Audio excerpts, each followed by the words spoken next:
साथियों, अगर अभी तक आपने हमारे चैनल शोषित जंग को सब्सक्राइब नहीं किया है तो सब्सक्राइब जरूर करें और बेल आइकन दबाना ना भूलें ताकि हर लेटेस्ट धमाकेदार खबरों की अपडेट आप तक पहुंचाई जा सके।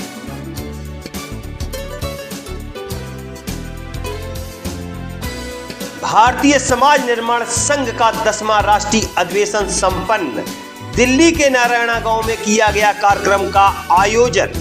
भारतीय समाज निर्माण संघ के राष्ट्रीय अध्यक्ष वीर सिंह बहुत की अध्यक्षता में किया गया कार्यक्रम का आयोजन। भगवान वाल्मीकि मंदिर धर्मशाला नारायणा गांव में किया गया कार्यक्रम का आयोजन। भारतीय संविधान की 75वीं वर्षगांठ फूले अम्बेडकरी विचारधारा के विचारक एवं प्रचारक इंजीनियर आर प्रभाकर को समर्पित कार्यक्रम में शामिल हुए बड़ी संख्या में सामाजिक कार्यकर्ता। 2 दिवसीय राष्ट्रीय अधिवेशन में अलग अलग विषयों पर अलग अलग सत्रों में की गई विस्तार पूर्वक चर्चा। 90% बहुजनों की राजनीति असफल क्यों और 10% अल्पजनों की राजनीति सफल क्यों, कैसे और कब तक? बहुजन समाज की महिलाएं अपना इतिहास, संस्कृति और समाज के प्रति जागरूक और संगठित होकर बहुजन आंदोलन को कैसे सफल बना सकती हैं और कैसे अपनी समस्याओं का समाधान पा सकती हैं? हिंदू राष्ट्र, हिंदू विचारधारा, भारतीय संविधान व लोकतंत्र के हित में या अहित में आदि विषयों पर विस्तार पूर्वक चर्चा की गई। इस अवसर पर उपस्थित जन समूह को संबोधित करते हुए देखिए क्या बोले शिवशंकर सिंह यादव शूद्र। शुक्रिया, धन्यवाद, जय हिंद। आज के इस भारतीय समाज निर्माण संघ के इस वाल्मीकि धर्मशाला के प्रोग्राम में मंच पर बैठे हमारे मुख्य अतिथि कहिए या गुरु कहिए या इस समाज को जो विद्रोह काम लिया है वीर सिंह बहुत जी, और मंच पर और भी हमारे अतिथि साहब सामने बैठे हमारे सभी साथियों। देखिए, ऐसा है कि मेरा परिचय तो साहब ने दे ही दिया है और हो सकता है कि मैं जानता हूँ आप लोग बहुत से लोग सामाजिक सोशल मीडिया से जुड़े हुए ज्यादा लोग जानते नहीं होंगे। आज का इस जिस समाज में आज मैं आया हूँ और जिस समाज में बैठा हूँ, मुझे एक याद आ गई थी, इसको बताना जरूरी समझता हूँ कि हम किसको उच्च मानते हैं, किसको नीच मानते हैं। मान लीजिए रोड पर एक कार चलाते एक आदमी जा रहा है, केला खाया और गाड़ी के नीचे शीशा खोला, रोड पर फेंक के चला गया। फिर पीछे से एक आदमी आ रहा है, तो केले के छिलके को देखा और गाड़ी रोक करके केले के छिलके को फेंक देता है। आप बताइए दोनों में कौन महान है? केला फेंकने वाला, गंदा करने वाला, कि गंदगी को साफ करने वाला और केला को करने वाला? आज के माहौल में, आज के वैज्ञानिक युग में किसको महान माना जाएगा? गंदगी करने वाले को, गंदगी साफ करने वाले? ये सवाल आपके सामने है। और जो गंदगी करता है वो अपने को गर्व महसूस कर रहा है, चंदन लगाता है, तिलक लगाता है, दिखाता है कि महान दुनिया का, यहाँ तक कि बुद्धि को भी मतलब कमजोर और गंदगी फैलाने वाला और इंसान को तो जानवर से बदतर बनाने वाला अपने आप को उच्च मानता है और बड़ा गर्व दिखाता है। एक समाज सच करता हूँ, गर्व करने के लायक दुर्भाग्य है कि अपने को छिपाता है, बताता नहीं, गर्व नहीं करता है। इसका बहुत बड़ा दुर्भाग्य है। और इसीलिए हजारों यही कारण है, सिर्फ और सिर्फ यही कारण है कि हजारों साल से हम मुगलों, मुसलमानों, अरे कोई गोलों को धुआ है यहाँ पर। मोहम्मद बिन कासिम का बहुत बड़ी सेना लेके आया था, तब उस समय रोड हुआ करती थी, घोड़े पर 10 लोग आए, उनको मारा पीटा, बेइज्जत किया, बेलाक बनाया, गाँव बेटी उठा लगा, उन्हीं को क्षत्रिय कर दिया। शुद्ध समाज के लोग कहते हैं क्षत्रिय, अरे इतिहास एक बार पढ़ो, सर से झुक जाओगे। दुर्भाग्य लगता है हम लोग। जिसको महान होना चाहिए वो नीचा बना है, दुष्ट बना है, पापी बना है, और किसी ने खड़े करके बना दिया है। एक समझ बड़ा तरस आता है, किसी का कह सकता है अरे चला है नीच है। रिसर्च किया, बहुत अध्ययन किया। अगर एक चमार का लड़का अगर 10-12 साल का अपने बाप से शिक्षा लेकर के अगर चमड़े पर रिसर्च नहीं करता, चमड़े पर कारीगरी नहीं करता, उसको पकाने की कला नहीं सीखता, फिर डिजाइन नहीं बनाता, तो कैसे जूता चप्पल बनाता? वो कहाँ सेवा है? सेवा कहाँ है बताइए? अगर उसके जूते चप्पल उसकी कारीगरी का ब्राह्मण अगर बराबर मेहनताना किया होता तो मालूम में होता है ना। आपने नाम सुना है ना इब्राहिम लिंकन का नाम, उसका बाप एक मोची था, जूता बनाता था। संसद में जो बात उठ गई, एक सामंती ने कहा दिया, अरे इब्राहिम क्या हो तुम इतना झल्ला, तुम्हारा बाप हमारे घर में जूता बना के पहुंचाता था, ये वर्ड बोला है। इब्राहिम लिंकन ने बड़े गर्व से कहा है कि यस, मेरा बाप, मुझे गर्व है कि जूता बनाने का एक मत इंजीनियर और मैं भी हूं। आज तो कोई बोल तो मैं तुम्हें जूता बना के दे सकता हूं। तो संसद इस वार्तालाप को डिग्निटी ऑफ लेबर के नाम से आज भी दर्ज है। अब तभी से लोग वहां के कर्म करने वालों को महान कहते हैं, कर्म नहीं करने वालों को छोटा मानते हैं। हमारे देश में उल्टा है, जो जितना कर्म के नजदीक है उसको उतना ही छोटा करा दे, और जो जितना कर्म से दूर रहा है, बेवकूफ बनाए, ढोंगी, पाखंडी, तरह तरह के मतलब जाल जला, वो ऊंच करा हुआ है। इस मानसिकता को बदलने के लिए हमने मिशन चलाया, गर्व से चला की बात नहीं है। देखिए कुम्हार 500 साल पहले कोई इंडस्ट्री का कारखाना था, कुम्हार का ही बर्तन काम देता था ना, उसी के बनाए बर्तन में ब्राह्मण क्षत्रिय सब लोग जीते खाते थे। शूद्र समाज जो है कर्म करने लोग हैं। बहुत बड़ा दुर्भाग्य, देखिए ब्राह्मण क्षत्रिय वैश्य को अकर्म कहा गया है, इनको कर्म करना अपराध कहा गया। पृथ्वी का अपराध हो जाएगा ब्राह्मण करता है, तो शूद्र समाज कर्म करने को शूद्र कहा गया। यादव पूर्वी को जो जितना कर्म किया है, अब उन्होंने ही तकलीफ कर दिया है। बहुत बड़ा दुर्भाग्य कि उनको छोटी छोटी ऊंच नीच जाति में बांट दिया और एक दूसरे को ऊंच बना दिया, अपने एक षड्यंत्र के तरह। और अपने को ब्राह्मण शक्ति आज की स्थिति में आ गई है कि ब्राह्मण अपनी जातियों को भूल करके एक और बन गया है। उनमें जातियां थी कि उतारे जो शादी वाला ब्राह्मण था वो ब्राह्मण जो तैयारी करता था ना, उसके छुआछूत की भावना थी, नहीं छूता था उसको, उसका खाना नहीं खाता था, उनमें भी छुआछूत थी ब्राह्मणों में भी। लेकिन वो आज समय को देखो एक हो गए, सब भूल गए। छत्रों में कई जातियों में एक अपने वर्ग में शादी नहीं करते हैं, दूसरे वर्ग में करते हैं, एकजुट करने के लिए।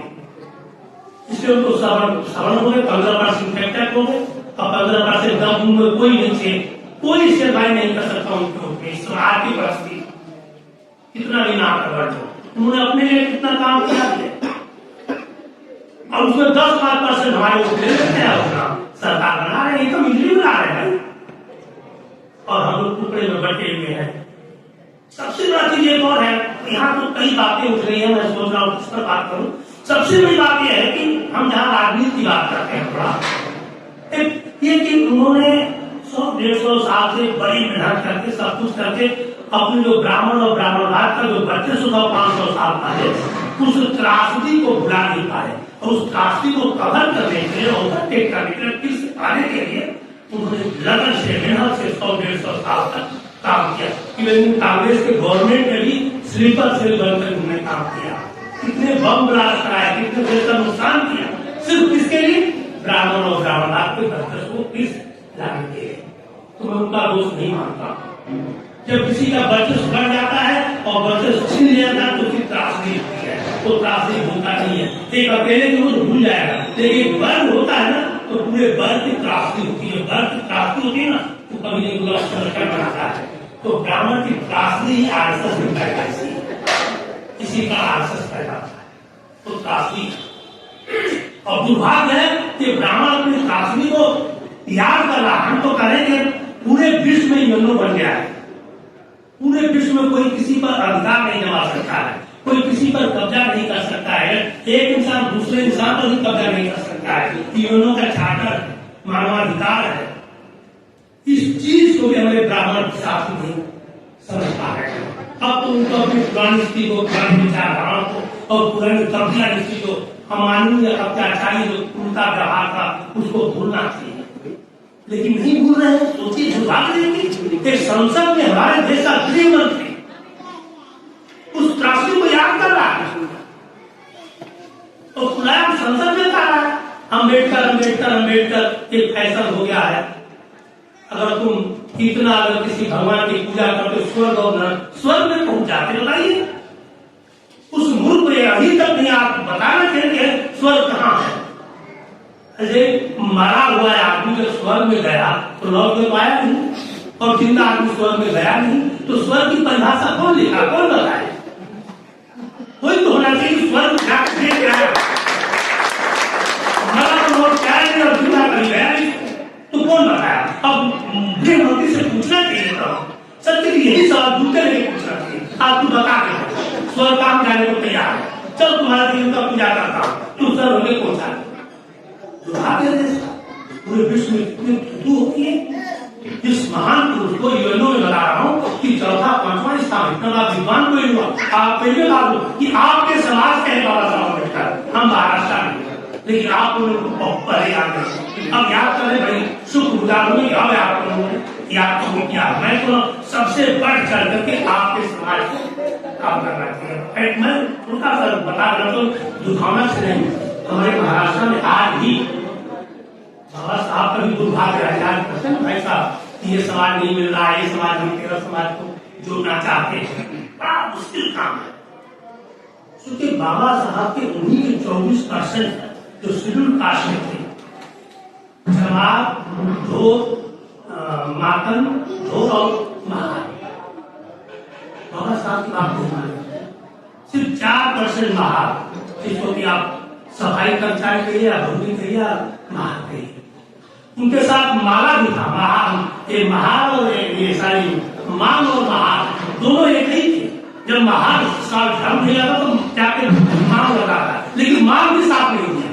मांग और महार बड़े नजदीक थे एक में मतलब एक पूरी थी उनकी फिर मांग भी साथ और जवाब और भूत बहुत दूर की बात नहीं तो आज भी जय नहीं बोलता है बड़े बड़े अधिकारी नहीं बोलते।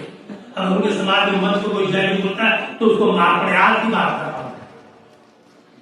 देश का दुर्भाग्य है और ये देखिए आप खुद ही आपको बोल रहे कि यूपी के सिद्धार्थ और समाज का बाबा साहब हो रहा है इनको नजर माने जाए कांचीराम क्यों सफल हुए 10 साल के बाद वहां का चुनाव साफ नहीं किया कहता है कि ठीक है कांचीराम साहब जो है चुनाव तो आए लेकिन जय हिंद क्यों बोलते हैं उनको जय हिंद से रहते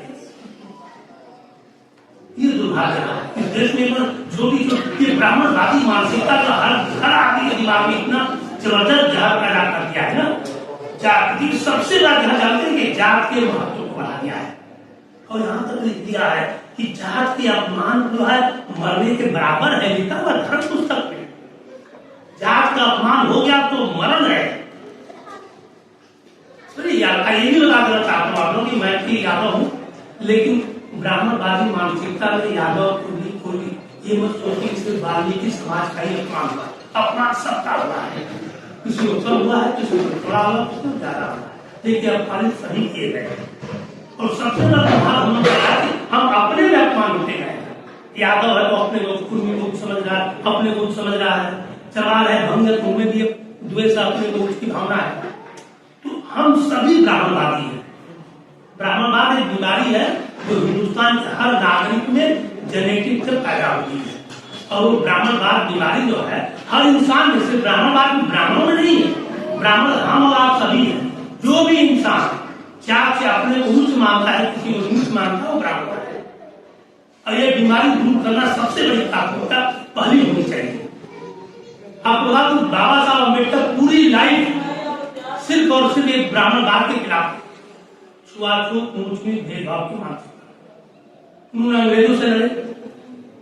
यहाँ बता देना जरूरी बाबा साहब अम्बेडकर गोल्ड में सवेरे में विदेशों से पढ़ के जब आए हैं और जब राजनीति में उन्होंने कदम रखा है तो गोल्ड में उन्होंने कहा है अंग्रेजों से कि भाई ब्रिटेन में रह क्या रहे तुम लोग दोगले तरह के चरित्र अपना रहे हो। ब्रिटेन में अलग तरह के तुम्हारा कानून और नियम है और भारत में अलग तरह का है। यहाँ छुआछूत भेदभाव यहाँ तक एक तालाब में जानवर पी सकता है इंसान नहीं पी सकता। उन्होंने ऐसा लेटर लिखा विक्टोरिया को 20-25 पेज का लेटर कि दोगले राजनीति करते हो इस पर बौखला गए। विक्टोरिया ने बोला कि पता लगाओ क्या बात है गांधी को कुछ और बोलता है अम्बेडकर कुछ और बोल रहा है पता लगाओ। तो पता लगाने के लिए साइमन कमीशन आया, बाबा साहब के लेकर आया, और साइमन कमीशन आया तो पता है कितना परिवर्तन हुआ है। बाबा साहब अंग्रेजों से लड़े, इसके बाद स्वतंत्र भारत में लड़े। स्वतंत्र भारत में लड़ने के बाद उन्होंने संविधान में प्रावधान देके लड़ा, जो भाई साहब ने संविधान की बात किया, आर्टिकल 13 और आर्टिकल 51। हमारे देश का संविधान क्यों विश्व में सबसे अच्छा माना है? क्योंकि हमारे विश्व का संविधान जो है सिर्फ एडमिनिस्ट्रेटिव मैटर देखता है, लेकिन हमारे देश का संविधान एडमिनिस्ट्रेशन के साथ साथ वैज्ञानिक सामाजिक व्यवस्था पर भी प्रकाश डाला कि सामाजिक व्यवस्था कैसे रहे, इसीलिए विश्व का महान संविधान। लेकिन हमारे देश का दुर्भाग्य संविधान लागू नहीं है, सिर्फ एडमिनिस्ट्रेटिव पर लागू है, सामाजिक व्यवस्था टच ही नहीं किया, कांग्रेस से भी टच नहीं किया। बाबा साहब अम्बेडकर कितने दुखी होकर उन्होंने 1935 में कहा था एवला कॉन्फ्रेंस में कि मैं तो हिंदू धर्म को सुधार के सुरक्षा का सुधार नहीं होगा, तो उन्होंने धमकी दिया है। हिंदू धर्म काला तो हो गया, लेकिन मैं हिंदू धर्म में होगा नहीं। कब दिया उन्होंने? 1935। उसमें बहुत से लोग धर्म परिवर्तन के लिए गए थे, नहीं बने। 21 साल तक इंतजार किए। क्यों किए इंतजार? 21 साल ब्राह्मण भाव से लड़ते रहे, कांसी राम साहब भी लड़ते रहे, बहुत नहीं बने। बाबा साहब अम्बेडकर तुरंत बन जाते, 1935 नहीं बने, 21 साल इंतजार किए। ये छुआछूत मुछूत भेदभाव 1 महीने के लिए बहुत बने हैं। तो बाबा साहब की पहली प्रायोरिटी इस ब्राह्मण भाव से लड़ाई थी। धर्म परिवर्तन नहीं था, धर्म परिवर्तन मजबूत था समाज के लिए। इसी बीमारी को दूर कर संत रविदास ने कितना संघर्ष आपके कबीर साहब ने किया है, परियार साहब ने किया है, पूरे दंपति ने, लेकिन आज तक परीक्षा नहीं गई है। तो हमारा और आपका सबका मैं कर्तव्य करता हूँ कि सबसे पहले हमारी प्रायोरिटी होनी चाहिए ब्राह्मण और ब्राह्मणवाद के कि वर्चस्व को ध्वस्त जब तक आप नहीं करोगे तो आपके समाज में एकता नहीं आएगी। और इनको ध्वस्त करके इनको नीचा, जैसे क्या बताते हैं कि समाज में आप कतई मत मानिए, मैं तो आपको बता रहा हूँ, रिसर्च है मेरा, ये समाज इतना गंदा है, इतना गंदा है, इतना गंदा है कि आप उसको कल्पना नहीं कर सकते। और बुद्धि के मामले में, रिसर्च के मामले में, विश्व में कौन रिसर्च है? क्या रिसर्च है? एक भी रिसर्च है? बताइए, हजारों साल ब्राह्मणों का रिसर्च बताइए, कौन रिसर्च है पूरे विश्व में? कौन वैज्ञानिक है? एक भी वैज्ञानिक नहीं हुआ, इनका रिसर्च है। सूर्य चलता है, कोई मगरमच्छ से पेट पैदा हुआ, कोई कीट से पैदा हुआ, कोई पसीने से पैदा कर, स्वर्ग और नरक जो आज चर्चा हो रही है, स्वर्ग नरक पुनर्जन्म पाप और पुण्य तेरी देवता भगवान यही सब पैदा इन्होंने किया है। यही रिसर्च है हमारे देश का और इसी को महान करते हैं। मैं आप लोग से कहूंगा, आप लोग पूरा सचेत हो जाइए और ब्राह्मण और ब्राह्मणवाद के आप ये सबसे बड़ी बात करेंगे, आप अपने आप को किसी भी तरह से हीन दीन मत समझिए, सामाजिक व्यवस्था में अपने को ऊंच मानिए। पहले बता दिया उदाहरण देकर के कि आप महान हैं, आप इस देश की धरोहर है, इस देश को संभाल के लाए हैं। अगर आप संभाल नहीं होते, धरोहर नहीं बचाए होते, आपने गंदगी साफ नहीं किया होता तो कोई जिंदा नहीं रहता। आपने जीवन दान दिया है पूरे भारत को, इसलिए आप अपने को गर्व करें, इसको महसूस करें कि हम देश भूमि पाखंडी कर दी जो दूसरे पर जिंदगी भर आश्रित रहा, वो अपने आप को कैसे उच्च मान लिया। इस मानसिकता को हमें आपको बदलना है। यही करते हुए सभी को शुक्रिया। तो जय भीम, जय मूल निवासी साथियों, आज जो देश में हालात है, चारों तरफ सन्नाटा है, समाज राजनीतिक रूप से चौराहे पे है, कोई बोल नहीं पा रहा है। तो इसी समय बोलने की आवश्यकता है। किसी ने कहा है कि जुल्म के साये में जमा खोलेगा कौन, और आप और हम भी ना बोले तो फिर बोलेगा कौन, बोलेगा कौन।